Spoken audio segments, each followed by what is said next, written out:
Bakıda gənc oğlan yaşadığı evdə qəfil vəfat edib. Hadisə ötən gecə Qaradağ rayonu Sahil qəsəbəsində baş verib. Saat 21 radələrində qəsəbə sakini 2006-cı il təvəllüdlü Nuran Qədirli səhətinin kəskin pisləşməsi səbəbindən həyatını itirib. Onun şəkərli diabetin əziyyət çəkdiyi bildirilib. Araşdırma aparılır. Gəncədə gənc qızın meyiti aşkarlanıb. Hadisə şəhərin Muxtar Hacıyev küçəsində qeydə alınıb. Belə ki, 2003-cü il təvəllüdlü qızın yaşadığı evdə cansız bədəni aşkarlanıb. Hazırda gənc qızın ölüm səbəbi və hadisənin baş vermə şəraitinin müəyyənləşdirilməsi istiqamətində araşdırmalar davam etdirilir. Faktla əlaqədar Gəncə şəhər prokurorluğunda müvafiq iş başladılıb.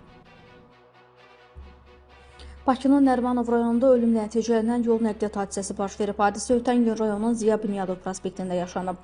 Ceyhun Rasimoğlu Məmmədli idarə etdiyi Mercedes markalı 99 VB 494 dövlət nömrə nişanlı avtomobillə hərəkətdə olarkən Anar Nurəddin oğlu Qəribov idarə etdiyi 10 XP 729 dövlət nömrə nişanlı Tofaş və Şadman Faiq oğlu Əsgərzadənin idarə etdiyi 90 XV 763 nömrəli Mitsubishi markalı maşınlarla toqquşub. Hadisə nəticəsində Şadman Əsgərzadə dünyasını dəyişib. Məlumata görə həyatını itirən Şadman Əsgərzadə hərbi qulluqçu olub. Faktla bağlı araşdırma aparılır.